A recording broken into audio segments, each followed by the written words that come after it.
Fiona চুপচাপ দাঁড়িয়ে থাকে, তার চোখে অশ্রু। জ্যাসপার ধীরে ধীরে ফিওনার কাছে এসে তার হাত ধরে বলে, তুমি ভয় পেও না ফিওনা, আমি তোমার পাশে আছি। অ্যালিসার চলে যাওয়ার পর পুরো গ্লাস হাউসে নীরবতা নেমে আসে, কিন্তু জ্যাসপারের মনে আগুনের শিখা চলতে থাকে। সে প্রতিজ্ঞা করে যে কেউ ফিওনাকে আঘাত করবে তাকে তার শক্তির মূল্য দিতে হবে। আলবিরা আর সিলভা অবাক হয়ে একে অপরের দিকে তাকালো। আজকের ঘটনাগুলি তাদের জন্য অবিশ্বাস্য ছিল। তারা জানতে পারল জ্যাসপার আর ফিওনার সম্পর্কের কথা।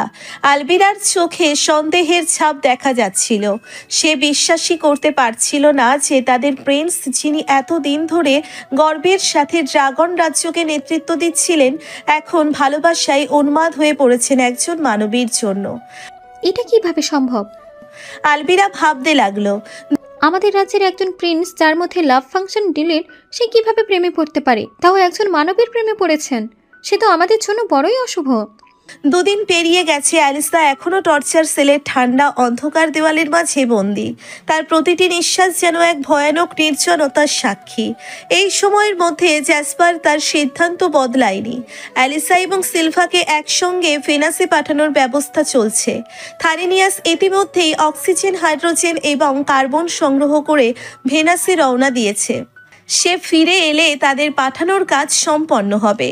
পাহাড়ের উপর গ্লাস হাউসে নিজের কক্ষে ফিওনা এক কোণে বসে আছে। তার মন অনেক ভারী।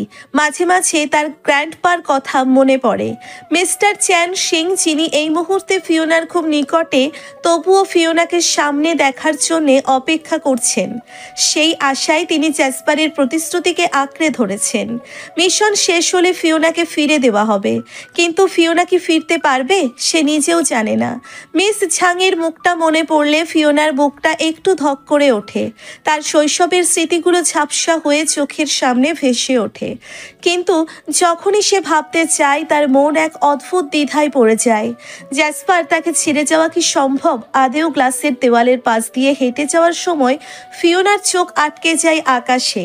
সন্ধ্যার তারা ভেনাসের উজ্জ্বল আলোর দিকে তাকিয়ে তার মনে পড়ে যায় প্রথম সেই দৃশ্য, যখন আকাশ থেকে এক সবুজ লম্বা রেখা পৃথিবীর বুকে নেমে এসেছিল। সেই সময়ের সবকিছু যেন তাকে আজ এখানে টেনে এনেছে। অন্যদিকে জ্যাসপারও নির্বিকার। সে তার লক্ষ্য স্থির রেখেছে।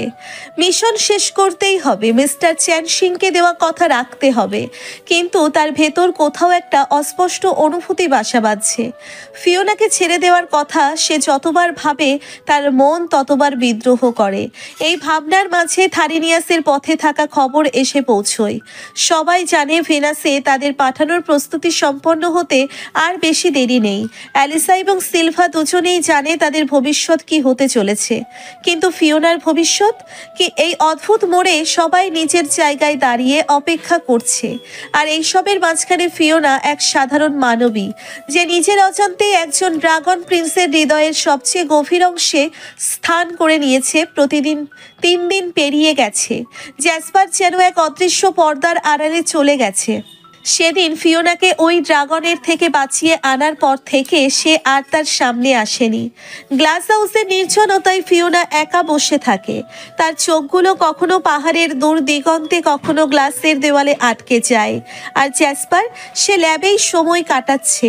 প্রতিটি মুহূর্তে সে থারিনিয়াসের সাথে যোগাযোগ করছে, ভেনাসে উপাদান পাঠানোর প্রস্তুতি নিয়ে ব্যস্ত। মিস্টার চ্যান সিং এর সাথে পরবর্তী মিশনের পরিকল্পনাও এগিয়ে নিয়ে যাচ্ছে। তার মুখে কোনো অনুভূতির ছাপ নেই। কাজের মধ্যে ডুবে থাকা যেন তার নিজের সান্ত্বনার একমাত্র উপায় হয়ে উঠেছে। কিন্তু মাঝরাতে যখন গ্লাস হাউস অন্ধকারে ডুবে থাকে, ফিওনা গভীর ঘুমে, তখনই জ্যাসপার হাউসে ফেরে। সে নির্জনে ফিওনার দিকে তাকিয়ে থাকে, কিন্তু কোনো শব্দ না করে আবার নিজের কক্ষে চলে যায়। ফিওনার মন অস্থির।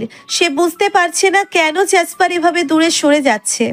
সেদিনের ঘটনা যেন তাদের দুজনের মাঝে এক অদৃশ্য প্রাচীর তুলে দিয়েছে। ফিওনার মনে হাজার প্রশ্ন ঘুরপাক খায়। আবার কোনো ভুল হয়েছে? সে কি আমাকে দোষারোপ করছে, নাকি তার ভেতরে কোনো যুদ্ধ চলছে? তবে একটি বিষয় পরিষ্কার, জ্যাসপারের মনে কিছু চলছে, কিছু গভীর, কিছু জটিল। ফিওনা জানে এই রহস্য তাকে ছিন্ন ভিন্ন করে দিচ্ছে, কিন্তু তার হৃদয়ের কোনো এক কোণায় সে অনুভব করে জ্যাসপার যতই দূরে থাকুক সে এখনও তার সুরক্ষার জন্যেই লড়াই করছে। ফিওনা আর সহ্য করতে পারছিল না। জ্যাসপারের এমন আচরণ তার মনে এক অজানা শূন্যতা সৃষ্টি করেছিল। শেষমেশ ফিওনা সিদ্ধান্ত নিল এভাবে আর চলতে পারে না। জ্যাসপার কেন এমন করছে সেটা তাকে জানতেই হবে। অ্যাকোয়ারাকে জিজ্ঞেস করতেই সে জানালো, জ্যাসপার এখন ল্যাবে আছে। এই কথাই যেন ফিওনার জন্য যথেষ্ট ছিল। সে মনের ভেতর দৃঢ় প্রতিজ্ঞা নিয়ে ল্যাবে যাওয়ার পরিকল্পনা করলো। লিভিং রুমে এসে যখন পা রাখলো তখনই আলবিরার সাথে দেখা হয়ে গেল। ফিওনা কোনো দেরি না করেই বলল, আমাকে ল্যাবে নিয়ে চলো, প্রিন্সের সাথে আমার জরুরি কথা আছে। আলবিরা এক মুহূর্ত চুপ করে থেকে ফিওনার চোখের দিকে তাকালো। তার দৃষ্টিতে কৌতূহল এবং সতর্কতার ছাপ ছিল। তারপর সে শান্ত গলায় বলল, ফিওনা, এটা সম্ভব নয়। ল্যাবে যাওয়ার অনুমতি নেই। প্রিন্স নিজেই কঠোর আদেশ দিয়েছেন, শুধু ল্যাবের কাজে যুক্ত ব্যক্তিরাই সেখানে প্রবেশ করতে পারে। তুমি সেখানে যেতে পারবে না। ফিওনা এবার দৃঢ় কণ্ঠে বলল, আমাকে যদি তুমি এই মুহূর্তে ল্যাবে তার কাছে নিয়ে না যাও, আমি নিজের ক্ষতি করব। আলবিরা প্রথমে ভ্রু কুঁচকে তাকালো, কিন্তু ফিওনার চোখের চাহনি দেখে সে ভয় পেয়ে গেল। সে স্পষ্ট বুঝতে পারল ফিওনা মিথ্যে বলছে না। যদি ফিওনা সত্যি কিছু করে বসে তাহলে পরিস্থিতি আরও জটিল হয়ে উঠবে। জ্যাসপার তো অ্যালিসার উপর রেয়াত করেনি। ফিওনার জন্য যদি কোনো অনিষ্ট হয় তাহলে প্রিন্স তোকে কোনো দায়মুক্তি দেবে না। আলবিরার মনে আতঙ্ক ছড়িয়ে পড়ল। তুমি এমন কিছু করবে না ফিওনা। কাঁপা কণ্ঠে বলল সে, কিন্তু ফিওনার মুখে কোনো পরিবর্তন এলো না। সে বরং আরো দৃঢ়তার সাথে বলল, তাহলে আমাকে নিয়ে চলো, আমি আর অপেক্ষা করতে পারছি না। আলবিরা বোঝে যে এই মুহূর্তে ফিওনাকে আটকে রাখা অসম্ভব। সে দীর্ঘ নিঃশ্বাস নিয়ে বলল, ঠিক আছে, আমি তোমাকে ল্যাবের কাছে নিয়ে যাব, কিন্তু ওখানে যাওয়ার পর তুমি যা বলবে সেটা প্রিন্সের সামনে শান্তভাবে বলবে, ঠিক আছে? ফিওনা মাথা নেড়ে সম্মতি জানালো। আলবিরা তাড়াতাড়ি ফিওনাকে নিয়ে ল্যাবের দিকে রওনা দিল। ফিওনার পায়ে পায়ে ল্যাবের সামনে এসে দাঁড়িয়ে পড়ল দুজন। ল্যাবের দরজা বন্ধ, কিন্তু ভেতর থেকে জ্যাসপারের কাজের শব্দ শোনা যাচ্ছে। আলবিরা কাঁপা কণ্ঠে বলল, আমি দরজার প্যানেল খুলছি, কিন্তু তুমি কি বলতে চাও সেটা ভেবে নিও ফিওনা। ফিওনা কিছু বলল না। তার মনোযোগ ছিল দরজার ওপাশে থাকা জ্যাসপারের দিকে। আজ সে জ্যাসপারের সমস্ত গোপনা কথা জানবে। জ্যাসপার এক্সিকিউটিভ চেয়ারে বসে গভীর মনোযোগে কম্পিউটারের স্ক্রিনে কিছু তথ্য বিশ্লেষণ করছে। তার চারপাশে ল্যাবের নীরব পরিবেশ ভেদ করে কেবলমাত্র যন্ত্রপাতির সূক্ষ্ম শব্দ শোনা যাচ্ছে। হঠাৎ করেই তার নাকে পরিচিত এক হরমোনাল গন্ধ ভেসে আসে। জ্যাসপার তার মাথা সামান্য ঘুরিয়ে নাক দিয়ে গন্ধ শুকে নিশ্চিত হতে চায়, কিন্তু তাৎক্ষণিকভাবে নিজেকে স্থির করে ফেলে। এটা হয়তো আমার ভ্রম। ফিওনা তো এখানে আসতে পারবে না। সে নিজেই নিজেকে বলে, কিন্তু গল্পটা যেন আরো স্পষ্ট হয়ে ওঠে। তার ড্রাগন সত্তা এই গন্ধের সঙ্গে খুব পরিচিত। মৃদু রাগ মিশ্রিত কৌতূহল জেগে ওঠে তার মনে। জ্যাসপার এক মুহূর্তের জন্য চেয়ারে গা এলিয়ে বসে এবং চোখ বন্ধ করে হালকা নিঃশ্বাস নেয়। সেই গন্ধ যেন তার ধৈর্যের পরীক্ষা নিচ্ছে। জ্যাসপার এক্সিকিউটিভ চেয়ারে হেলান দিয়েছিল। হঠাৎ ফিওনা পেছন থেকে গলা জড়িয়ে ধরে। জ্যাসপার ধরপড় করে উঠে পড়ে। তার চোখে অবিশ্বাসের ঝলক। মাথা ঘুরিয়ে পেছনে তাকাতেই দেখে ফিওনা ওর খুব কাছে ঝুঁকে আছে। ফিওনা, জ্যাসপার অবাক হয়ে বলল, তুমি এখানে কিভাবে? আর কে তোমাকে ল্যাবে ঢুকতে দিল? আমার অনুমতি ছাড়া কেউ এখানে ঢুকতে পারে না। ফিওনা কোনো কথা না বলে এক মুহূর্তের জন্য তার চোখের গভীরতায় তাকিয়ে থাকে। তারপর মুচকি হেসে বলে, আপনার অনুমতি ছাড়া আমি এখানে আসিনি। আমি তো আপনার নিজের, আপনার কাছে আসতে আপনার কাছে আসতে কোনো অনুমতির দরকার হয় না আমার। এটা বলেই ফিওনা তার হাত দিয়ে জ্যাসপারের গলা আরো শক্ত করে ধরে। জ্যাসপার কিছু বলতে যাবে এমন সময় ফিওনা আরও কাছাকাছি চলে আসে।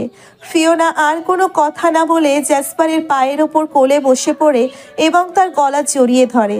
জ্যাসপারের মনে এক অদ্ভুত অনুভূতি জাগ্রত হয়।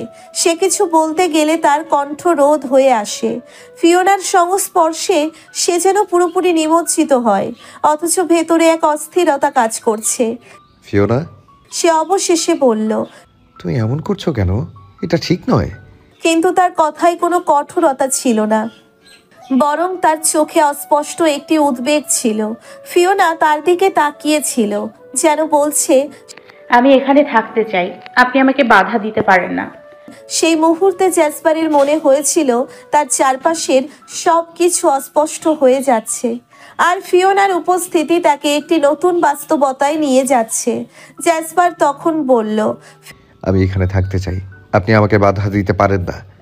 আমার জরুরি কাজ আছে, শেষ করতে হবে। আমি আলবিরাকে ডাকছি, ও তোমাকে গ্লাস হাউসে নিয়ে যাবে। ফিওনা হেসে বলল, আপনি কাজ করুন, কে ধরে রেখেছে? আমি এখানে চুপচাপ বসে থাকবো, একটু বিরক্ত করব না। জ্যাসপার কিছু বলতে চাইল, কিন্তু তার মুখ থেকে কোনো শব্দ বের হলো না। সে বুঝতে পারছিল ফিওনার এই মনোভাব তাকে একটু হলেও প্রভাবিত করছে, তাই পুনরায় কম্পিউটারের দিকে মনোযোগ দিল। কিন্তু ফিওনার উপস্থিতি, তার উষ্ণতা এবং উজ্জ্বলতা সবকিছুই যেন জ্যাসপারের মনোযোগকে দ্বিধাবিভক্ত করছিল। সে চেষ্টা করছিল কাজের মধ্যে ফিরে যেতে, তবে ফিওনার চোখে যে মাধুর্য ছিল সেটা তার মনোযোগ টেনে নিয়ে যাচ্ছিল। হঠাৎ ফিওনা জ্যাসপারের ঘাড়ের কাছে মুখ গুজে দিল। তার নিঃশ্বাসের ছোঁয়ায় জ্যাসপারের মধ্যে এক অদ্ভুত অস্বস্তি তৈরি হচ্ছিল। হৃদস্পন্দন যেন বেড়ে যাচ্ছিল, তীব্র অনুভূতি সজাগ হচ্ছিল মনে। কিন্তু জ্যাসপার চেষ্টা করছিল কাজের দিকে মনোযোগ দিতে। ঠিক তখনই ফিওনা হঠাৎ করে নিজের নাক ঘষতে লাগলো জ্যাসপারের ঘাড়ের সাথে। তার নিঃশ্বাস আর ঠোঁটের ছোঁয়ায় জ্যাসপার প্রায় পাগল হয়ে যাচ্ছিল। এই অস্থির পরিস্থিতিতে জ্যাসপার ফিওনার বাহু চেপে ধরে বলল, কি করছো তুমি ফিওনা? তার কণ্ঠে এক ধরনের আশ্চর্যতা ছিল, মনে হচ্ছিল একই সাথে বিরক্ত এবং আকৃষ্ট। ফিওনার দিকে তাকিয়ে জ্যাসপার বুঝতে পারছিল এই মুহূর্তগুলো তার নিয়ন্ত্রণের বাইরে চলে যাচ্ছে। ফিওনা তখন মিষ্টি হাসি নিয়ে বলল, কোথায়? আমি কি করছি? আমি তো ক্লান্ত, তাই আপনার কাঁধে একটু বিশ্রাম নিচ্ছি। তার কথাই ছিল চাঁদনি রাত্রির কোমলতা, যেন প্রতিটি শব্দে এক ধরনের দুষ্টু খেলা চলছে। জ্যাসপার বুঝতে পারল ফিওনা আসলেই তাকে চালাতেই এখানে এসেছে, কিন্তু সে নিজেকে সামলাতে লাগলো, কারণ তার মনে হচ্ছিল যদি সেই মুহূর্তে নিয়ন্ত্রণের বাইরে চলে যায় তবে আরও ফিওনার সাথে ফিজিক্যালভাবে যুক্ত হয়ে যাবে, যা সে কোনোভাবেই চাইছিল না। জ্যাসপার একপাশে গাঢ় শ্বাস নিয়ে বলল, ফিওনা, তুমি জানো আমি এখন গুরুত্বপূর্ণ কাজ করছি। তার কণ্ঠস্বর ছিল শান্ত, কিন্তু মনে মনে সে অস্থির হয়ে উঠছিল। এই ঘনিষ্ঠতা তাকে প্রলুব্ধ করছিল, আর সে চেষ্টা করছিল নিজেকে দূরে রাখতে। ফিওনার চোখে এক ধরনের চাহনি ছিল, যেন সে জানতো তার উপস্থিতি জ্যাসপারের মনে কেমন অস্থিরতা সৃষ্টি করছে। সে আবারও কাঁধে মাথা রেখে বলল, আমার ভালো লাগছে না, একা একা লাগছে, তাই আমি এখানে একটু সময় কাটাতে এসেছি আপনার কাছে কিছুক্ষণ। জ্যাসপার মনে মনে চিন্তা করতে লাগলো। কিভাবে এই পরিস্থিতি সামলানো যায়? জ্যাসপার তখন বলল, ঠিক আছে, আমি নিজেই তোমাকে গ্লাস হাউসে নিয়ে যাচ্ছি। এটা বলেই সে উঠতে গেল, কিন্তু ফিওনা তাকে থামিয়ে দিয়ে বলল, আচ্ছা, আমি আর বিরক্ত করব না, আমি একটু ল্যাবটা ঘুরে দেখি, আপনি কাজ করুন। ফিওনা কথাগুলো বলেই জ্যাসপারের কোলের থেকে উঠে গেল। ধীরে ধীরে পুরো ল্যাবে ঘুরে দেখতে লাগলো, যেন সে নতুন কিছু আবিষ্কার করতে চাইছে। জ্যাসপার তার কর্মে মনোযোগ দিলেও মাঝে মাঝে ফিওনার দিকে নজর রাখছিল। ফিওনার হাস্য উজ্জ্বল মুখ দেখে জ্যাসপারের মনে অদ্ভুত অনুভূতি হচ্ছিল। সে বুঝতে পারছিল যে ফিওনা তার কাজের প্রতি যতটা গুরুত্ব দিচ্ছে, সে ততটাই যেন তার মনোযোগ টানতে যাচ্ছে। ল্যাবের বিভিন্ন যন্ত্রপাতি ও পরীক্ষার উপকরণ ঘুরে দেখে ফিওনা কৌতূহল প্রকাশ করছিল। জ্যাসপার মৃদু হাসি দিয়ে ভাবতে লাগলো, ফিওনার মাথায় কি কোনো দুষ্ট বুদ্ধি চলছে? এই চিন্তায় তার হৃদস্পন্দন বেড়ে যাচ্ছিল, কিন্তু সে নিজের কাজের প্রতি মনোযোগী থাকার চেষ্টা করছিল। অনেকক্ষণ বাদে ফিওনা আবারও জ্যাসপারের সামনে চলে আসে। হঠাৎ করেই সে আবারও জ্যাসপারের কোলে বসে পড়ল। জ্যাসপার বিরক্ত ভাব প্রকাশ করলো, কিন্তু ফিওনা কিছুটা রেগে গেছে। আপনি আমাকে অবহেলা করছেন তাই না? আপনি আর আমাকে চান না তাই না? শখ মিটে গেছে, একদিন বিছানায় নিতেই মজা শেষ, আর ভালো লাগছে না আমাকে। ফিওনার কথাগুলো শুনে জ্যাসপারের মাথায় রাগ উঠে যায়। সে রাগান্বিত দৃষ্টিতে ফিওনার দিকে তাকিয়ে বলল, শারাপ, কি বলছো সব? নিজেই নিজেকে সস্তা ভাবছো? সিরিয়াসলি? ফিওনা তখন বলল, আমার তো মনে হয় আমি সস্তাই আপনার কাছে। যখন ইচ্ছা নিজের কাছে আসবেন, যখন ইচ্ছা নিজেই কাছে আসবেন, যখন ইচ্ছা নিজেই দূরে ঠেলে দেবেন। কেন? আমার চাওয়ার কোনো মূল্য নেই? জ্যাসপার কঠোর হয়ে বলল। সব আমার নিয়ন্ত্রণেই চলে। ফিওনা তখন রাগের সাথে বলল, আমার ভার্জিনিটি শেষ করে এখন আমাকে অবহেলা করা হচ্ছে তাই না? এই কথা শুনে জ্যাসপার ফিওনার গালে শক্তভাবে চেপে ধরল।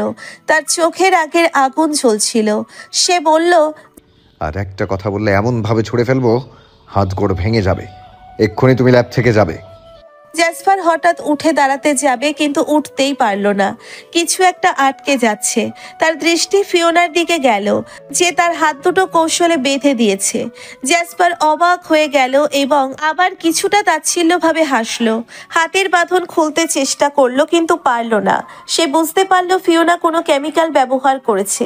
তবে জ্যাসপার জানে, সে যদি তার ড্রাগন পাওয়ার ব্যবহার করে এই বাঁধন খুলতে চায়, তাহলে ফিওনার ক্ষতি হবে। ফিওনা জানতো যে জ্যাসপার কখনোই তার শক্তি ব্যবহার করে তাকে বিপদের মধ্যে ফেলবে না। সে তাই কিছু পরিকল্পনা করে এবং ল্যাবে ঘুরে বেড়ানোর সময় যেসব কেমিক্যাল ও যন্ত্রপাতি তার নজরে এসেছে সেগুলো কাজে লাগানোর সিদ্ধান্ত নেয়। সে একটি বিশেষ কেমিক্যাল তৈরির উপাদান খুঁজে পায়, যা ন্যানো বন্ডিং সলিউশন নামে পরিচিত। এই কেমিক্যালটি ন্যানো টেকনোলজির সাহায্যে তৈরি হয় এবং যে কোনো পদার্থকে একত্রিত করতে সক্ষম। ফিওনা জানতো এই সলিউশনটি জ্যাসপারের শক্তি ব্যবহারের ক্ষেত্রে কার্যকরী বাধা তৈরি করতে পারে। ফিওনা একটি পিপেট ব্যবহার করে ন্যানো বন্ডিং সলিউশনটি জ্যাসপারের হাতের উপর প্রয়োগ করে। অল্প সময়ের মধ্যে সলিউশনটি জ্যাসপারের হাতের ত্বকে সম্পূর্ণরূপে বেঁধে যায়, ফলে তার হাতগুলো মুক্ত করা অসম্ভব হয়ে যায়। এটা তুমি কি করলে? আর এসব বিষয়ে জানলে কিভাবে? জ্যাসপার জিজ্ঞেস করলো, তার কণ্ঠে বিস্ময় ও রাগের ছাপ। ফিওনা তখন আরো কাছে এসে বলল, এই 3 দিন রিসার্চ করেছি, অ্যাকুয়ারাকে দিয়ে বিভিন্ন বই আনিয়েছি। আর হ্যাঁ, আমাকে এতটা তুচ্ছ ভাবেন না প্রিন্স, আমি সায়েন্সের স্টুডেন্ট। ফিওনার আত্মবিশ্বাসী কথাগুলো জ্যাসপারের মনে নতুন প্রশ্ন তৈরি করলো। সে ভেবেছিল ফিওনা শুধুমাত্র একটি সাধারণ মানুষ, কিন্তু তার এই জ্ঞান ও উদ্যোগ তাকে অন্য চোখে দেখতে বাধ্য করলো। তুমি কি চাইছো ফিওনা? জ্যাসপার জানতে চাইলো তার গম্ভীর সুরে। আমি চাই আপনার মনোযোগ। ফিওনা স্পষ্টভাবে বলল। আমার প্রতি এই যে অবহেলা, সেটা আমি আর মানতে পারছি না। জ্যাসপার তার গভীর সবুজ চোখে ফিওনার দিকে তাকিয়ে বুঝতে পারল সে কি করতে চাচ্ছে। তুমি কি আমাকে নিয়ন্ত্রণ করতে চাও, হামিংবার্ড? জ্যাসপার বলল। ফিওনা মৃদু হাসি দিয়ে তার এক হাত জ্যাসপারের শার্টের বোতামে নিয়ে গেল। বোতাম খুলতে খুলতে ফিসফিস করে বলল। Yes Prince. ফিওনার ঠোঁট জ্যাসপারের ঘাড়ে স্পর্শ করতেই সে কেঁপে উঠল। ফিওনা, তুমি জানো না তুমি আমার সঙ্গে কি করছো? জ্যাসপার বলল। ফিওনা মৃদু হাসল। আমি জানি জেসপার, আপনি এখন সম্পূর্ণ আমার হাতে বন্দী।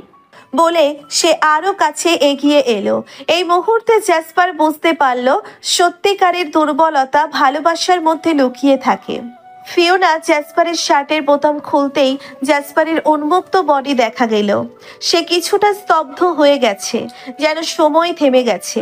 তার শরীরে এক অদ্ভুত উষ্ণতা ছড়িয়ে পড়তে লাগলো। ফিওনা তখন হঠাৎ করেই জ্যাসপারের দোপায়ের ওপর হাঁটু গেড়ে বসলো। জ্যাসপার একটু পিছনে হেলান দিল। তার চোখের দৃষ্টি এখন ফিওনার দিকে নিবদ্ধ।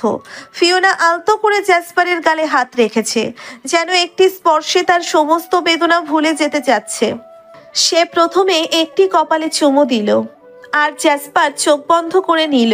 ফিওনার কোমল ঠোঁটের ছোঁয়া যেন তার হৃদয়ে এক নতুন অনুভূতি সৃষ্টি করছে। সে ধীরে ধীরে জ্যাসপারের চোখে এবং গালে চুমু দিতে লাগলো। জ্যাসপার প্রায় দিশেহারা হয়ে গেল। তার মনে হচ্ছিল যেন সারা পৃথিবী শুধুই এই মুহূর্তে সীমাবদ্ধ। ফিওনা জ্যাসপারের ঠোঁটের দিকে নজর দিল এবং বলল, এই ঠোঁট জোড়া আমাকে কতটা টানে তা তুমি জানো না প্রিন্স। তোমার ছোঁয়া পাওয়ার জন্য আমি কতটা আকুল হয়ে আছি জানো না। এই কয়দিনে আমার কি হাল হয়েছে তা তুমি বুঝবে না। জ্যাসপারের হৃদয়টা যেন চূর্ণ বিচূর্ণ হয়ে যাচ্ছে। সে জানে সে ফিওনাকে কতটা কষ্ট দিয়েছে, কিন্তু সে নিজেও এর থেকে বেশি কষ্ট পাচ্ছে। এই অনুভূতি তাকে অস্থির করে তুলছে, আর সেটাও ফিওনা বুঝতে পারছে। ফিওনার এই কথাগুলো জ্যাসপারের অন্তরে একটি তীব্র অনুভূতি তৈরি করলো। সে ফিওনাকে কিছু বলতে চাইলো, কিন্তু তার কণ্ঠস্বর যেন থমকে গেছে। এই মুহূর্তে শুধুমাত্র ফিওনার উপস্থিতি, তার মিষ্টি হাসি এবং আলতো স্পর্শই তাকে ঘিরে রেখেছে। হামিংবার্ড, সে বলল। আমি জানি আমি তোমাকে কষ্ট দিয়েছি, কিন্তু আমি ফিওনা তার কথা শুনে একটু সরে এলো এবং গভীর চোখে জ্যাসপারের দিকে তাকালো। এখন কিছু বলার সময় নয় প্রিন্স। সে বলল। আমাদের এখন অনুভব করার সময় একে অপরকে। জ্যাসপারের ভিতরে দাবানল জ্বলছে। ফিওনার এমন অপ্রত্যাশিত আদর, তার কোমল স্পর্শ এবং মুখ থেকে বের হওয়া তুমি ডাক শুনে জ্যাসপার যেন তার সমস্ত অনুভূতি ভুলে যেতে পারছে না। তার হৃদয়ে এক ধরনের আকাঙ্ক্ষা, এক ধরনের আগুন জ্বলে উঠেছে, যা তাকে আগেও কখনো অনুভব হয়নি। ফিওনা যখন তার সামনে এত কাছে আসছে, জ্যাসপার বুঝতে পারছে এই মুহূর্তে তার সবকিছুই বিপর্যস্ত হয়ে যাচ্ছে। সে এ কয়দিন নিজের অনুভূতিগুলোকে গোপন রাখার চেষ্টা করেছে, কিন্তু ফিওনার উপস্থিতি সবকিছু এলোমেলো করে দিচ্ছে। তার কাছে থাকার এই অনুভূতি, ফিওনার ঠোঁটের ছোঁয়া আর তাদের মধ্যকার বিদ্যুতের শূন্যতা সব কিছুকে যেন অতিক্রম করছে। জ্যাসপার তখন বলল। প্লিজ সরে যাও, এমনটা করো না। হামিংবার্ড, তোমার ক্ষতি হবে। সেদিন তুমি অসুস্থ হয়ে গেছিলে, ভুলে গেছো? কিন্তু ফিওনা কোনো উত্তর দিল না। তার চোখে এখন এক অদ্ভুত নেশা, তা হলো প্রেমের নেশা। সে ধীরে ধীরে জ্যাসপারের গলায় চুমু দিতে লাগলো। তার ঠোঁটের কোমল স্পর্শে যেন দুনিয়া থেমে গেছে। ফিওনার ছোঁয়া জ্যাসপারের প্রতিটি স্নায়ুতে শিহরণ জাগিয়ে তোলে। জ্যাসপার অবশ হয়ে গিয়েছিল। তার বুকের উন্মুক্ত ত্বকে যখন ফিওনা চুমু দিল, তখন সে সম্পূর্ণভাবে হারিয়ে গেল। তার চোখ দুটো বন্ধ হয়ে গেল, আর মনে হলো যেন সে নিজের নিয়ন্ত্রণের বাইরে চলে গেছে। এখন সে জানে ফিওনার এই ভালোবাসার স্পর্শ তাকে কতটা দুর্বল করে দিচ্ছে। তার সমস্ত শক্তি, তার সমস্ত প্রতিরোধ যেন একদম ভেঙে পড়ছে। সে জানে ফিওনার কাছে তাকে এমনভাবে হারানো সম্ভব, যা সে কখনো কল্পনাও করেনি।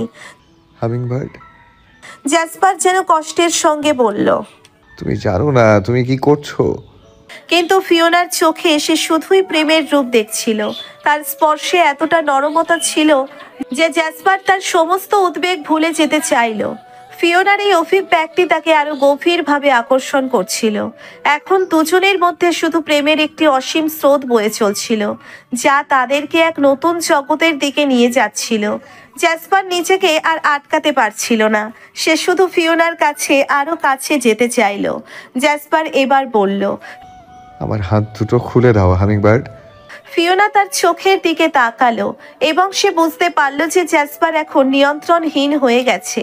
তার হৃদয়ে আনন্দের একটি তরঙ্গ বয়ে গেল।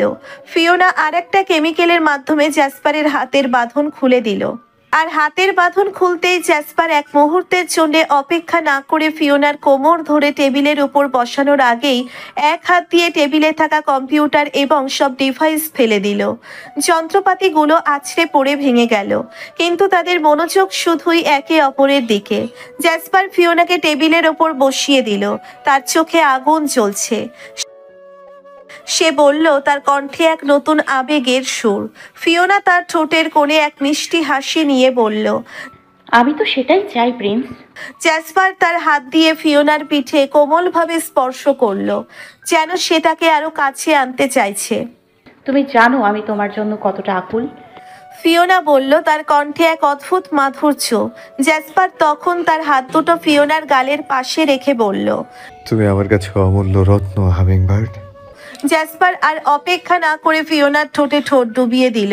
তার হৃদয়ের প্রতিটি ধকধক ধ্বনিত হচ্ছিল ফিওনার প্রতি। প্রথম চুম্বনটি ছিল সতেজ ও মৃদু, কিন্তু ধীরে ধীরে তা গভীর হয়ে উঠল, যেন দুজনেই তাদের চারপাশের সমস্ত কিছু ভুলে গেছে। ফিওনার দেহে উত্তেজনার একটি তরঙ্গ ছড়িয়ে পড়ল। জ্যাসপারের ঠোঁটের স্পর্শ যেন তার সমস্ত রক্তকে উত্তপ্ত করে দিল। সে নিজেকে হারিয়ে ফেলল, চুম্বনের আবেশে নিমজ্জিত হয়ে পড়ল। জ্যাসপার পুরোপুরি দিশেহারা হয়ে গেছে। তার হাতগুলো ফিওনার মাথায় ঘুরতে লাগলো, যেন সে তাকে আরো কাছে টানতে চাইছে। প্রতিটি চুম্বনে তাদের মধ্যে একটি নতুন আবেগের সঞ্চার হচ্ছিল, ভালোবাসা, কামনা আর একে অপরকে পাওয়ার আকাঙ্ক্ষা। ফিওনা তার হাত দিয়ে জ্যাসপারের পিঠে শক্ত করে জড়িয়ে ধরল, তার দেহে এক অজানা শক্তি অনুভব করছিল। চুম্বনটির গভীরতা যেন তাদের মধ্যে কিছুকে পুনর্নবীকরণের প্রতিশ্রুতি দিয়েছিল। আমি তোমাকে ছাড়া একদিনও থাকতে পারবো না হামিংবার্ড।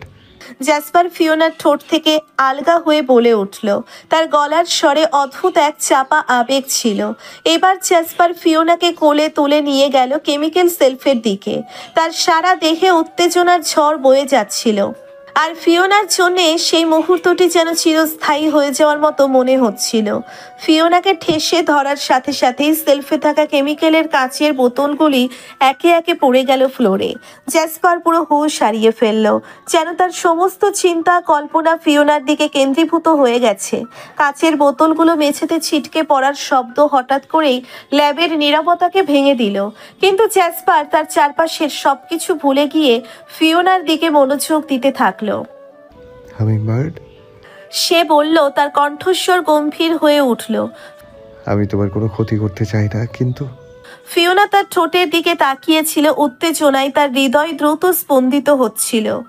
কিন্তু তুমি আমাকে না ছুঁয়ে থাকতে পারবে না, সে বলল এক অদ্ভুত আত্মবিশ্বাসের সঙ্গে। জ্যাসপার তখন ফিওনাকে আরো কাছে টেনে নিল। কেমিক্যালের ঘ্রাণে পুরো ল্যাব ভরে গেল, এক অদ্ভুত এক মাদকতা পরিবেশ তৈরি করে। সেই পরিবেশে জ্যাসপার যেন পুরোপুরি মত্ত হয়ে আছে ফিওনার মাঝে। তার হাতগুলো ফিওনার কোমরকে ঘিরে ধরে, আর সে তার গলায় ঘাড়ে চুমু দিতে দিতে ফিওনাকে অস্থির করে তুলছে। ফিওনার হৃদয় পুকুরের মতো ঠান্ডা ছিল, কিন্তু জ্যাসপারের স্পর্শে তা দ্রুত গরম হয়ে উঠল। জ্যাসপার যখন ফিওনার টপসটা খুলে ফেলল, তখন উন্মুক্ত হলো তার দেহ। শুধু ইনার পরিধান করেই সে জ্যাসপার কোলের মধ্যেই ছিল, যেন সে নিজেই এখন একটি শিল্পকর্মে পরিণত হয়েছে। হামিংবার্ড। জ্যাসপারের কণ্ঠস্বর কাঁপছিল, আর তার চোখে এক অদ্ভুত উন্মাদনা ঝলমল করছিল। তুমি জানো না আমি তোমাকে কতটা চাই। ফিওনা তার চোখে তাকিয়েছিল অঙ্গীকারের মতো। আমি জানি প্রিন্স। জ্যাসপার পুনরায় ফিওনাকে কোলে নিয়ে সেলফের থেকে সরে এসে আলতো করে এক্সিকিউটিভ চেয়ারে বসালো। ফিওনার কোমর উঁচু করে থাকার ফলে সে যেন আরো আকর্ষণীয় হয়ে উঠল। তার চোখে এক অদ্ভুত উন্মাদনা, আর শরীরের উত্তাপ থেকে এক অদৃশ্য চুম্বকীয় শক্তি চারপাশে ছড়িয়ে পড়ে। তুমি এখানে কমফোর্ট ফিল করছো? জ্যাসপার প্রশ্ন করলো, তার কণ্ঠস্বর হালকা কাঁপছিল। ফিওনার কোমরের গতি যেন এক ধরনের আহ্বান ছিল, যা জ্যাসপারের সমস্ত অনুভূতিকে উদ্দীপ্ত করে তুলেছিল। কিছুটা আনিজি, ফিওনা বলল, তার ঠোঁটের কোণে এক কোমল হাসি। কিন্তু এই মুহূর্তের অনুভূতিগুলো অস্বাভাবিক করতে চাই। এবং তুমি সফল হচ্ছ। জ্যাসপার বলল, তার হাত ফিওনার গালের ওপর রাখলো। তুমি জানো তোমার এমন আচরণ আমাকে একদম পাগল করে দিচ্ছে। জ্যাসপার ফিওনার দিকে এগিয়ে আসতে আসতে মনে পড়ে গেল ডক্টর অগ্নিসের কথা, যা তাকে ভাবতে বাধ্য করলো। তুমি যদি নিয়ন্ত্রণ হারিয়ে ফেলো তবে এর পরিণতি ভয়ঙ্কর হতে পারে। ডক্টর আগ্নেসের সতর্ক বার্তা মনে মনে গুনগুন করতে লাগলো সে। ফিওনা তখনও অস্থির হয়ে ওঠে, তার চোখে এক প্রকার আকুলতা। সে জানে জ্যাসপারের প্রতি তার আকর্ষণ অনেকটাই প্রবল, আর সেটা জ্যাসপার নিজেও বুঝতে পারল। তবে এই মুহূর্তে ফিওনাকে শান্ত করতে হবে, তাই জ্যাসপার নিজেকে নিয়ন্ত্রণ করতে চেষ্টা করলো। কিন্তু তারপরও ফিওনার উন্মাদনার প্রতি সে প্রতিরোধ করতে পারল না। জ্যাসপার হঠাৎ করেই ফিওনার ঠোঁটে হামলে পড়ল, কিন্তু চুম্বন নয়, বরং তার দন্ত দিয়ে জোরে জোরে কামড়াতে লাগলো। ফিওনা প্রথমে কিছুটা হতবাক হয়ে গেল, কিন্তু তারপর ব্যথায় কাতর হয়ে উঠল। সে চিৎকার করে উঠল। জ্যাসপার জানতো যে সে নিয়ন্ত্রণ হারিয়ে ফেলছে, কিন্তু সে চেয়েছিল ফিওনা যেন তার কাছ থেকে পালিয়ে যায়, যেন সে নিজেই সেই মুহূর্তটা নষ্ট করে দেয়। তাই সে ইচ্ছে করে ফিওনার গলায় ও বুকে কামড়াতে শুরু করলো, যেন ফিওনার আকর্ষণ দুর্বল হয়ে যায়। ফিওনা ব্যথায় আর্তনাদ করে উঠল। প্রিন্স কি করছো? তার কণ্ঠে বিভ্রান্তি এবং যন্ত্রণার সম্মিলন। সে বুঝতে পারছিল না কেন জ্যাসপার এমন আচরণ করছে, কেন তার প্রতি সে এতটা রাক্ষসের মতো আচরণ করছে। জ্যাসপার যে নিজেই নিজের অস্থিরতা থেকে ভীত ছিল, ফিওনার প্রতি আরো চেপে ধরতে লাগলো। তার ঠোঁট ফিওনার শরীরের বিভিন্ন স্থানে ক্ষত বিক্ষত করতে শুরু করলো, যেন সে ফিওনাকে সম্পূর্ণরূপে দখল করতে চাইছে। কিন্তু এই অবস্থায় ফিওনা এখন আতঙ্কিত এবং চরমভাবে বিভ্রান্ত হয়ে পড়েছে। ফিওনার চোখের জল তার মুখে ঝরতে লাগলো, কিন্তু সে কিছু বলছিল না। তার মুখের উপর এক ধরনের নিস্তব্ধতা ছিল, যেন সে নিজের ভেতরের যন্ত্রণাকে বাইরে আসতে দিতে চাচ্ছে না। ফিওনা সহ্য করে যাচ্ছে জ্যাসপারের এমন অমানবিক আচরণ। জ্যাসপার বুঝতে পারল এই মুহূর্তে ফিওনার সহ্য শক্তি তার সীমা অতিক্রম করছে। জ্যাসপারের হৃদয়ে এক ধরনের পীড়া জেগে উঠল। সে দেখল ফিওনার চোখে যে যন্ত্রণা রয়েছে তা তার নিজের জন্যেও একরকম কষ্টদায়ক। জ্যাসপার তখন থেমে গেল। তার চোখে অসহায়ত্ব ফুটে উঠল। তার মনে হচ্ছিল সে একজন অপরাধী, ফিওনাকে এতটা কষ্ট দেওয়ার জন্য। হঠাৎ করেই জ্যাসপার ফিওনাকে চেয়ার থেকে তুলে নিল এবং নিজেই চেয়ারে বসে পড়ল। ফিওনাকে কোলে নিয়ে সে তার বুকে চাপটে ধরল, যেন তার কাছে সে একমাত্র নিরাপত্তার ঠিকানা। ফিওনা অবাক হয়ে গেল, কিন্তু তার মনে এক ধরনের শান্তি আসলো। জ্যাসপার তার চুলের মধ্যে চুমু খেতে শুরু করলো, একটার পর একটা, যেন সে তার সব কষ্টের জন্য ক্ষমা চাইছে। ফিওনার হৃদয় ধড়ফড় করতে লাগলো, তার চোখে জল এসে গেল। এই মুহূর্তে সেই জল ছিল আনন্দের, প্রেমের। জ্যাসপার ফিওনার গালে আলতো করে হাত রাখলো। তার স্পর্শে ফিওনার শরীরের প্রতিটি কোণে এক অদ্ভুত অনুভূতি ছড়িয়ে পড়ল। সে তার কপালে একটি মিষ্টি চুমু দিল এবং তারপর ঠোঁটে ঠোঁট ছোঁয়ালো। এই ছোট্ট চুমুর মাধ্যমে যেন সমস্ত বেদনা এবং সন্দেহ দূর হয়ে গেল। হামিংবার্ড, জ্যাসপার বলল, তার কণ্ঠস্বর কোমল। আমার বলতে হবে কিছু গুরুত্বপূর্ণ বিষয়। তুমি জানো ডক্টর আগ্নেশ কি বলেছিল? ফিওনার চোখের দৃষ্টি তার দিকে কৌতূহলী হয়ে গেল। না, তা তো জানি না। কি বলেছিল? জ্যাসপার গভীর নিঃশ্বাস নিল, যেন কথা বলতে একটু সাহস সংগ্রহ করতে হচ্ছে।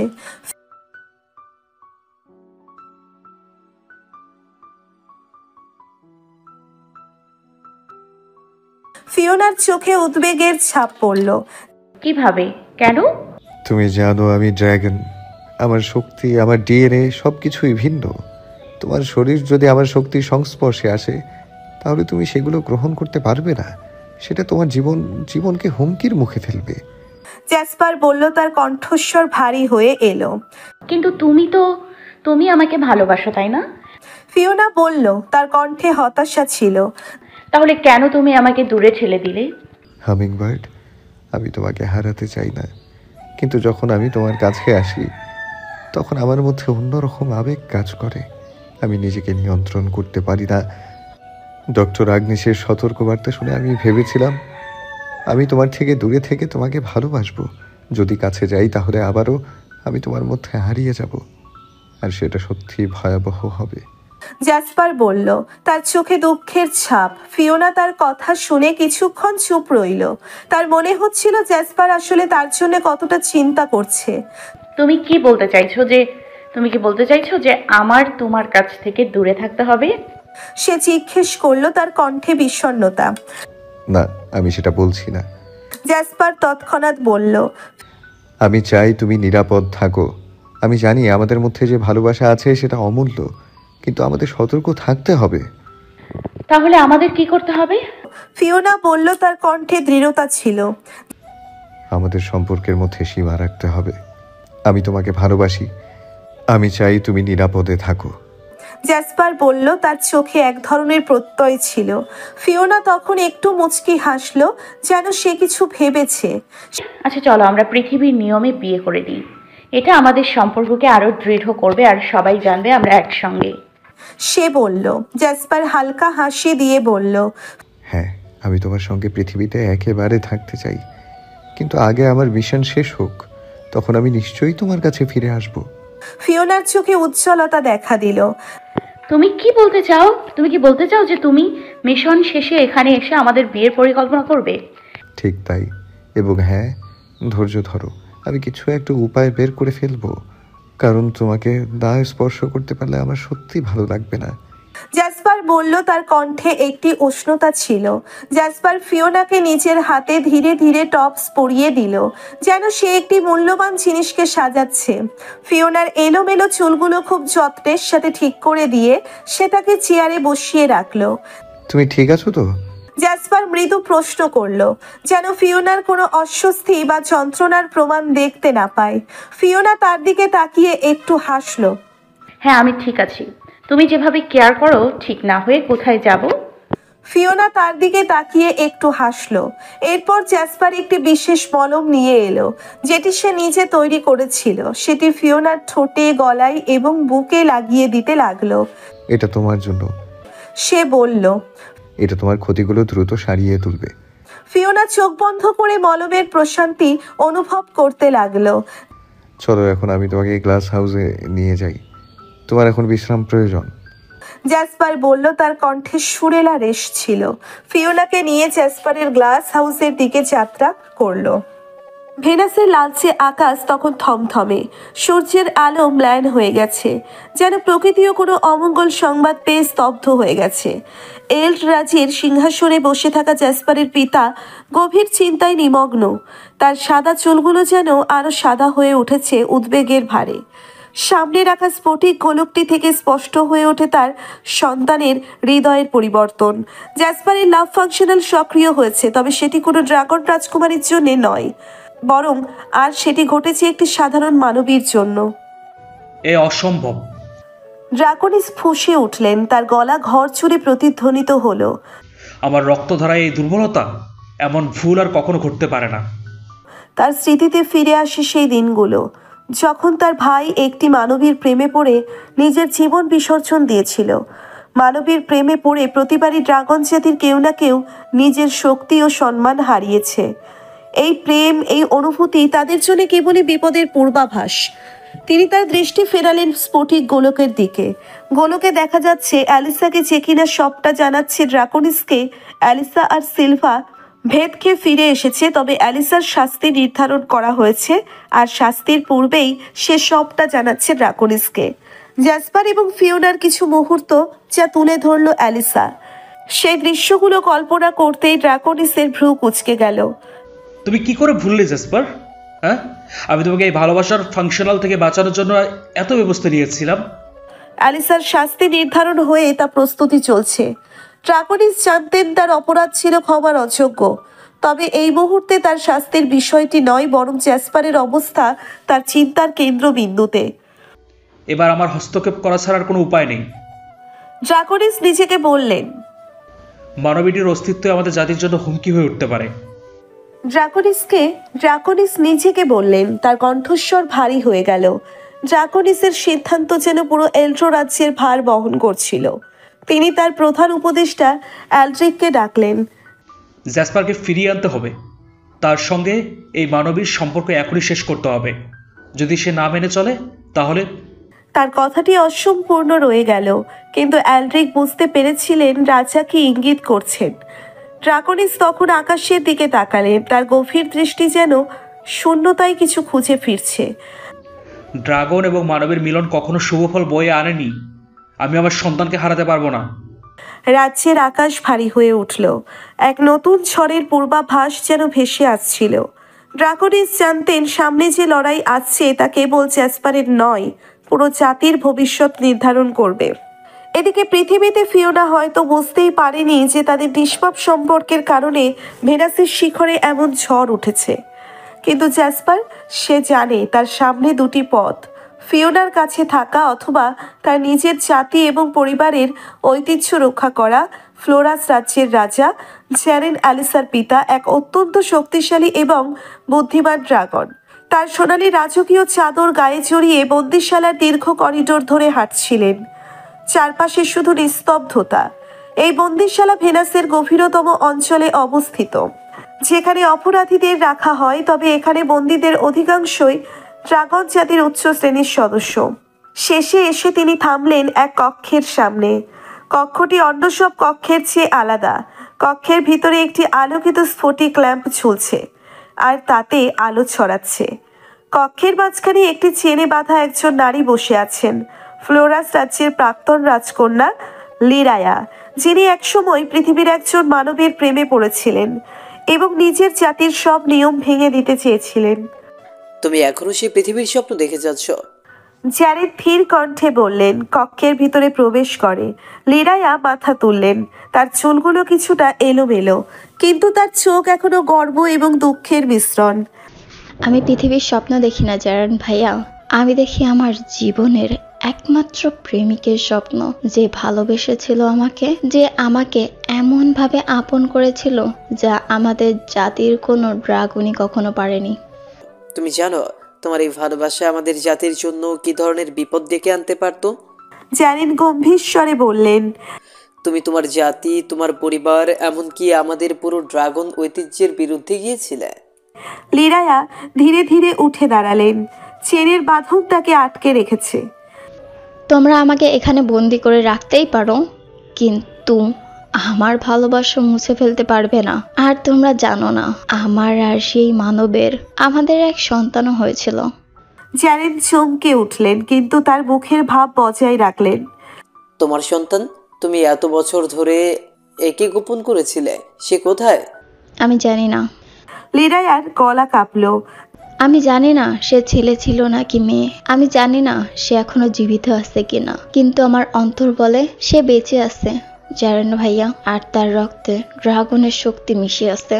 জ্যারেড কিছুক্ষণ নীরব রইলেন, তার চোখে ভাবলেশহীন দৃষ্টি, কিন্তু তার মনের মধ্যে প্রশ্নের ঝড় বইছিল।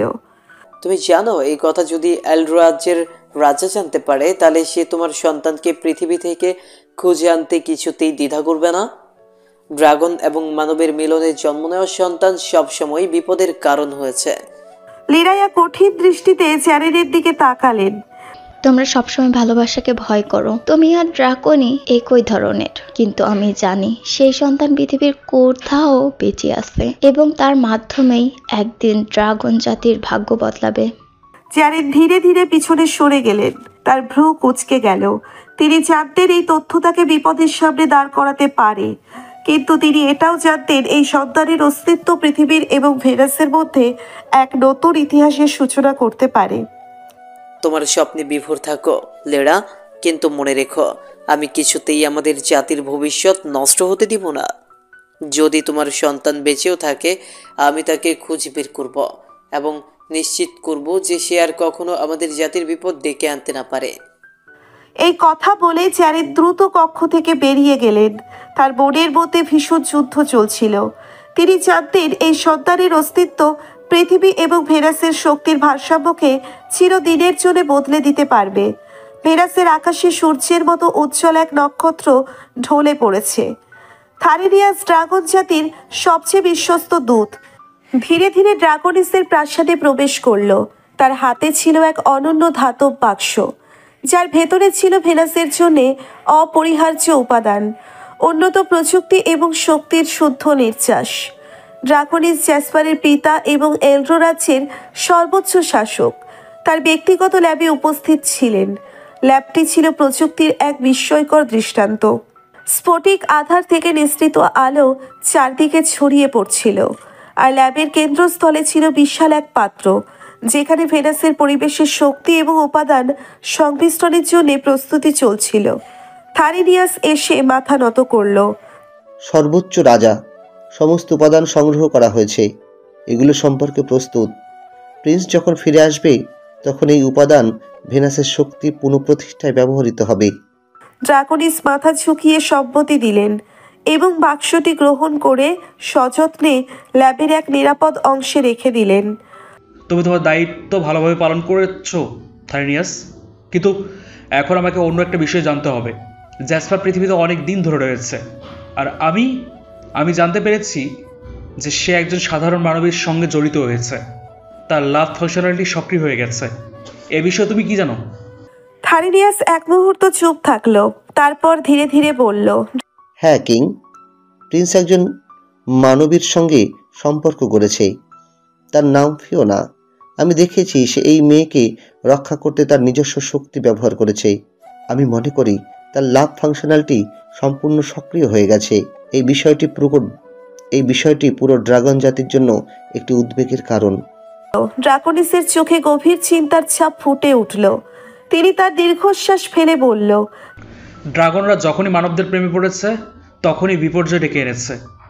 লিরায়ের ঘটনা তোমার মনে আছে তো? থারিনিয়াস ফ্লোরাস রাজ্যের রাজকুমারী ছিল, যাকে আমি আর জ্যারেন মিলে নিজের হাতে বন্দি করেছি, কারণ তার প্রেম আমাদের জাতিকে ধ্বংসের পথে ঠেলে দিয়েছিল। আর এখন আমার নিজের পুত্র, তার এই সিদ্ধান্ত ভেনাসের পরিবেশ এবং শক্তির ভারসাম্যে হুমকি হয়ে দাঁড়াতে পারে। থারিনিয়াস গভীর কণ্ঠে বলল, কিং, আমি বুঝতে পারি আপনার উদ্বেগ, কিন্তু ফিওনা শুধু একটি সাধারণ মানবী নয়। তার চরিত্র এবং সাহসিকতায় সে এমন কিছু আছে তার মধ্যে যা অন্যদের থেকে তাকে আলাদা করে তুলেছে। তবে প্রিন্স তার প্রতি এতটাই আকৃষ্ট যে সে তার নিজের শক্তির সীমা অতিক্রম করে গেছে। ড্রাকনিস স্থির দৃষ্টিতে থারিনিয়াসের দিকে তাকালেন। আমাকে নিশ্চিত করতে হবে এই সম্পর্কের কারণে ভেনাসের কোনো ক্ষতি না হয়। যদি প্রয়োজন হয় আমি নিজেই পৃথিবীতে গিয়ে এই সমস্যার সমাধান করব, কিন্তু আমি আশা করি জ্যাসপার নিজে তার দায়িত্ব সম্পর্কে সচেতন হবে। ফিওনার কারণে যদি ভেনাসের শক্তির ভারসাম্য বিনষ্ট হয় তবে তার ফল অত্যন্ত ভয়াবহ হবে। থারিনিয়াস মাথা নিচু করে সম্মতি দিল। আমি আপনার নির্দেশ অনুযায়ী সব ব্যবস্থা নেব কিং, এবং আমি প্রিন্সকে পর্যবেক্ষণ চালিয়ে যাব। ড্রাকনিস তার চোখ তুলে দূরে তাকালেন, তার মুখে দৃঢ়তার ছাপ, কিন্তু ভেতরে গভীর এক দ্বিধা। তিনি জানতেন জ্যাসপারের ভালোবাসা হয়তো তাদের জাতিকে নতুন এক চ্যালেঞ্জের মুখোমুখি দাঁড় করাবে, কিন্তু একজন পিতা হিসেবে তিনি নিজের ছেলের প্রতি ভালোবাসা আর জাতির দায়িত্বের ভারের মধ্যে আটকে গিয়েছিলেন। ভেনাসের আকাশে সোনালী সূর্য ক্রমশ অস্তমিত হতে চলেছে। ড্রাকনিস এলড্রো রাজ্যের রাজা চিন্তিত মনে দেবতা আফ্রাহারের সঙ্গে দেখা করার জন্য প্রস্তুতি নিচ্ছিল। ভেনাসের রক্ষক আফ্রাহারের কাছে যাওয়া মানে ছিল একটি নির্ভরযোগ্য সূত্রের কাছে পৌঁছনো, যেখানে সব সমস্যার সমাধান ছিল। আফ্রাহারের প্রাসাদটি ছিল বিশাল, অনন্য এক স্থাপত্য, যেখানে প্রাকৃতিক সৌন্দর্য ও শক্তি একত্রিত হয়েছিল। বিশাল আকার ড্রাগনের আকৃতির মতো এটি আকাশের দিকে উঁচু হয়ে দাঁড়িয়েছিল, যেন এটি মহাবিশ্বের সুরক্ষক। প্রাসাদের বাইরে দাঁড়িয়ে ড্রাকনিস অনুভব করল ভেনাসের দেবতা সত্যিই অনেক রহস্যময়। ড্রাকনিস গভীর শ্বাস নিয়ে প্রাসাদের দিকে প্রবেশ করল। ভেতরে প্রবেশ করেই সে অনুভব করল সব দিকে রহস্যময় শক্তি বিরাজমান। দেবতা আফ্রাহার সেখানে ছিল, তার সোনালী স্কেল সূর্যের আলোতে ঝলমল করছিল। সে জ্ঞানী ও অভিজ্ঞ, এবং তার চোখে একটি গভীর দৃষ্টি ছিল। আফ্রাহার তার অমলিন কণ্ঠে বললেন, হে মহামান্য দেবতা। ড্রাকনিস মাথা নত করে বলল, আমার ছেলে ভেনাসের একমাত্র প্রিন্স জ্যাসপার অরিজিন একটি মানবীর সঙ্গে প্রেমে জড়িত হয়েছে। আমি জানি, আপনি সব জানেন। আমি চাই আপনি আমাকে এই সম্পর্কে কিছু বলুন। আফ্রাহারের চোখে একটি গভীর মৃদু হাসি ফুটে উঠল। জ্যাসপার এবং ফিওনার সম্পর্কের খবর আমি শুনেছি। তাদের প্রেমের পথ কখনো মসৃণ হবে না। তুমি জানো, ড্রাগনরা যখন মানব প্রেমে পড়ে তখন ইতিহাসে অনিষ্ট ঘটেছে। ড্রাকনিসের কণ্ঠে উদ্বেগ ছিল। আমি জানি, কিন্তু আমার ছেলে তার হৃদয়ের টানে বাধা দিতে পারছে না। আমি তাকে বুঝতে চাই, কিন্তু আবার পিতার দায়িত্বের চাপও রয়েছে। প্রেমের চেষ্টায় অনেক কিছু জড়িত। আফ্রাহার বললেন, তুমি যদি চাও আমি তাকে তার সত্যিকার দায়িত্ব বোঝানোর জন্য পাঠাতে পারি। তবে মনে রেখো, এই পথের পরিণতি তোমার জাতির জন্য গুরুত্বপূর্ণ। ড্রাকনিস মাথা নেড়ে সম্মতি জানালো।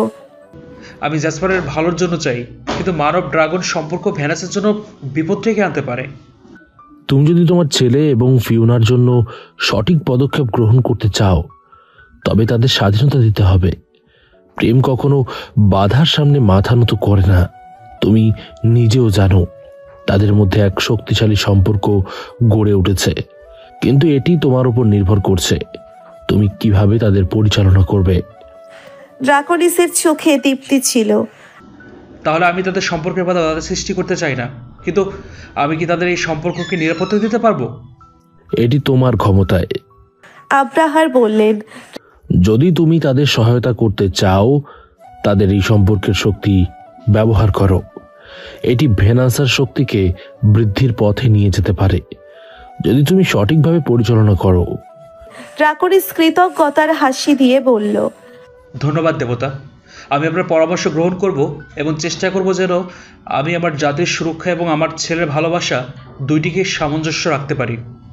আব্রাহার একটি মৃদু হাসি দিয়ে বললেন, ভালোবাসা এবং শক্তির মধ্যে একটি সুন্দর ভারসাম্য খুঁজে নাও রাজা। ড্রাকনিস প্রাসাদ থেকে বেরিয়ে এলেন মনে মনে একটি নতুন পরিকল্পনা নিয়ে। আব্রাহার তার পাথরের মতো কঠিন জ্ঞানের মাধ্যমে তাকে একটি নতুন পথ দেখিয়েছেন এবং তিনি জানতেন তাকে তার ছেলের প্রেমের জন্যে আরও দৃঢ় হতে হবে। আব্রাহার ভেনাসের দেবতা প্রাসাদের গোপন কক্ষে প্রবেশ করলেন। কক্ষটি অন্ধকারে মোড়া, যেখানে একটি পুরনো বইয়ের উপর ধুলো জমেছে। বইটির নাম ড্রাগনের অমর প্রেমের ইতিহাস এবং এটি বহু যুগ আগে রচিত হয়েছিল। দেবতা প্রতিদিনই নানান কাজের মধ্যে ব্যস্ত থাকলেও আজ তার মনে হলো এই পুরনো ইতিহাসের দিকে একবার নজর দেওয়া দরকার। তিনি আস্তে আস্তে বইটির কাছে গিয়ে ধুলো ঝাড়তে লাগলেন। তখনই হঠাৎ করে বইটির পৃষ্ঠাগুলি নিজে থেকেই খুলে গেল। আব্রাহার অবাক হয়ে গেলেন। এতদিন পর কেন যেন একটি অজানা শক্তি বইটির পৃষ্ঠাগুলি খুলতে বাধ্য করেছে। তিনি বইটির উপরে নজর রাখলেন। পুরনো কালির অক্ষরগুলোর মধ্যে নতুন কিছু লেখা যোগ হয়েছে। এই কাজের মধ্যে সবকিছুই সম্ভব।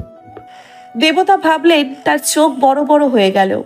সেই নতুন লেখা ছিল কিছু বিশাল কথামালা, যা বলে উঠছিল যে ড্রাগন এবং মানবের প্রেমের এই নতুন অধ্যায়টি নাকি ইতিহাসের গতি পরিবর্তন করতে পারে। আব্রাহারের চোখের সামনে সেই লেখাগুলি মনোযোগ সহকারে পড়তে লাগলেন।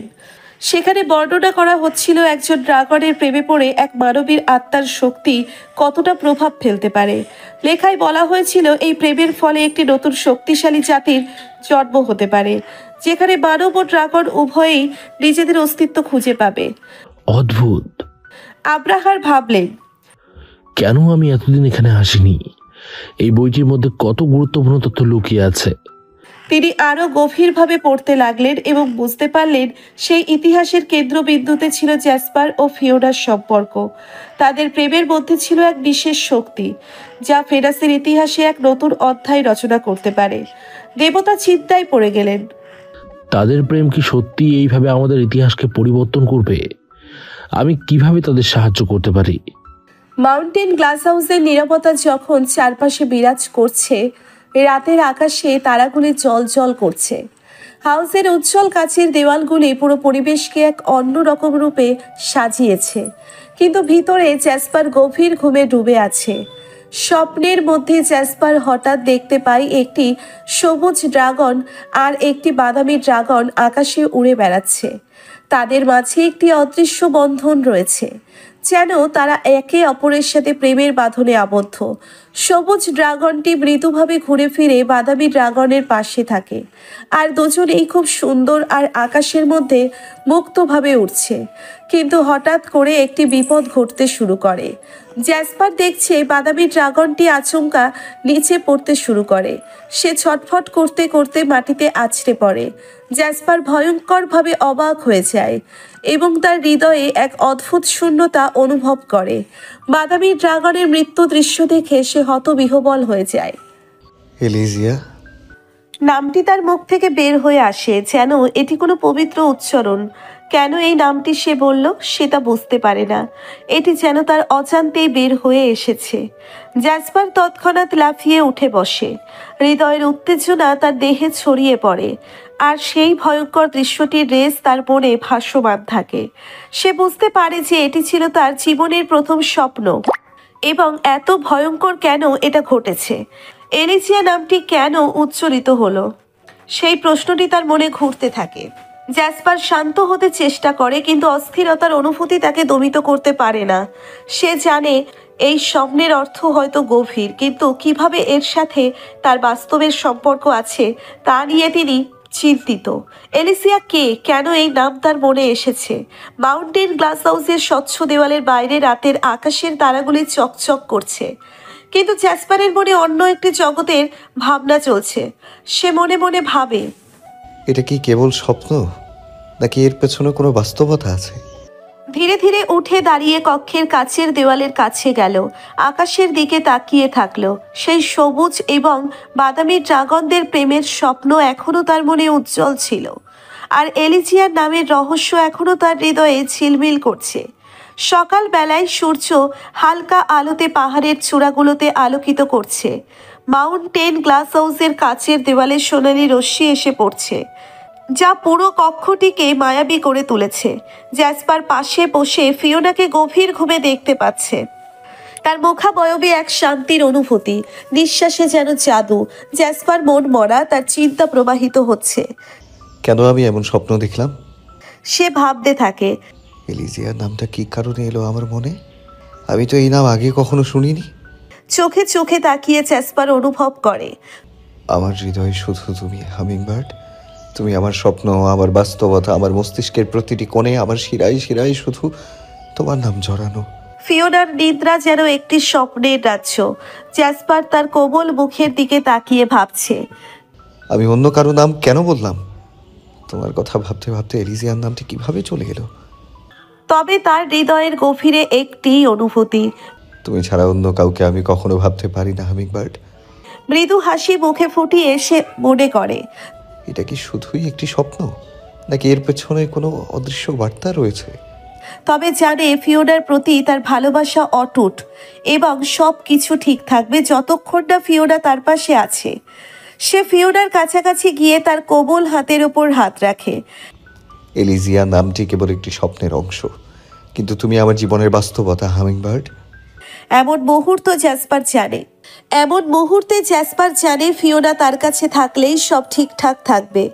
জীবনের সমস্ত অশান্তি দূর হয়ে যাবে যতক্ষণ না তার হৃদয়ে ফিওনার নাম ভাসছে।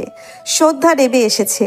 মাউন্টেন গ্লাস হাউসের ল্যাবের চারপাশে পাহাড় আর জলের মৃদু আওয়াজ এক অদ্ভুত নীরবতা তৈরি করেছে। ল্যাবের ভিতরে জ্যাসপার একটি বিশাল স্ক্রিনের সামনে বসে আছে। স্ক্রিনে বিভিন্ন উপাদানের বিশ্লেষণ ভাসছে, কিন্তু তার মন কোথাও আটকে আছে। ঘুমহীন রাতের সেই স্বপ্ন এখনো তার মনে জ্বলজ্বল করছে। সবুজ আর বাদামি ড্রাগনের আকাশে ওড়ার দৃশ্য, তাদের প্রেমের বন্ধন আর সেই অদ্ভুত নাম এলিজিয়া। জ্যাসপার মাথা ঝাঁকিয়ে নিজেকে সামলে নিল। তার কাজের মাঝে মনোযোগ দেওয়ার চেষ্টা করলো, কিন্তু সেই স্বপ্নের প্রভাব যেন তাকে ছাড়ছে না। ঠিক সেই মুহূর্তে স্ক্রিনে একটি সংকেত ভেসে উঠল। ড্রাকোনিস কল করছে। জ্যাসপার দ্রুত কলটি গ্রহণ করলো। স্ক্রিনে ড্রাকোনিসের মুখ ভেসে উঠল, শান্ত ও আত্মবিশ্বাসী। থারিনিয়াস ঠিকঠাকভাবে উপাদানগুলো নিয়ে ভিনাসে পৌঁছেছে তো ড্রাকোনিস? জ্যাসপার সরাসরি প্রশ্ন করলো। ড্রাকোনিস একটু থেমে বলল, হ্যাঁ, থারিনিয়াস তার কাজ সম্পূর্ণ করেছে। সব কিছু সঠিক পথে চলছে, তবে ভেনাসের সেন্ট্রাল ল্যাবে উপাদানগুলো বিশ্লেষণ করতে আরও কিছুটা সময় লাগবে। তাড়াতাড়ি করতে বলুন। পরবর্তী মিশনের প্রস্তুতির জন্য আমাদের সেই তথ্যগুলো দরকার। জ্যাসপারের গলায় দৃঢ়তা। ড্রাকোনিস মৃদু হাসল। তুমি তো সবসময় এত মনোযোগী মাইসেন, তবে পরবর্তী মিশন নিয়ে ভাবার আগে নিশ্চিত হও অন্য কোনো বিষয় তোমার মনোযোগ সরিয়ে নিচ্ছে না। ড্রাকোনিসের কথাগুলো সাধারণ শোনালেও এর গভীরে যেন কিছু লুকিয়ে ছিল। জ্যাসপার ভ্রু কুঁচকে তার দিকে তাকালো, তবে তার মুখে এক ফোঁটা সন্দেহ প্রকাশ করলো না। আমার মনোযোগ সম্পূর্ণ মিশনে, অন্য কোনো ব্যাপার আমাকে প্রভাবিত করতে পারবে না ড্রাকোনিস। জ্যাসপার দৃঢ়ভাবে বলল। ড্রাকোনিস কিছু না বলে মাথা নেড়ে হাসল। তার স্বর ছিল স্বাভাবিক, যেন কোনো গোপন ইঙ্গিত দিতে চাইছে না। তাহলে ভালো মাইসেন, দ্যাটস গুড। আমি ভেনাসে এই বিষয়গুলো তদারকি করছি। তুমি এখানকার কাজ চালিয়ে যাও। তাড়াতাড়ি মিশন শেষ করে অ্যাথেরিয়ানকে নিয়ে ফিরে আসো ভেনাসে। পুরো ভেনাস তোমার অপেক্ষায়। কথোপকথন স্বাভাবিকভাবেই শেষ হলো। ড্রাকোনিস মিশন নিয়ে আরও কিছু কথা বলল, কিন্তু প্রতিটি বাক্যে যেন এক ধরনের কৌশল লুকিয়ে ছিল।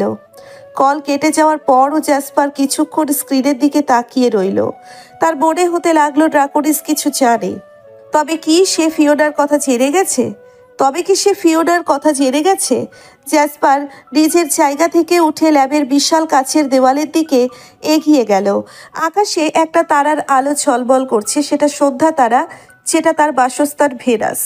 কিন্তু তার মনের মধ্যে সেই স্বপ্ন আর ড্রাকোনিসের ইঙ্গিত যেন মেঘ হয়ে জমে আছে। ড্রাগনিস কি সত্যি কিছু জানে, নাকি এটা কেবল আমার কল্পনা? নিজেকে প্রশ্ন করলো সে। তবে এক জিনিস পরিষ্কার, কিছু একটা বদল যাচ্ছে।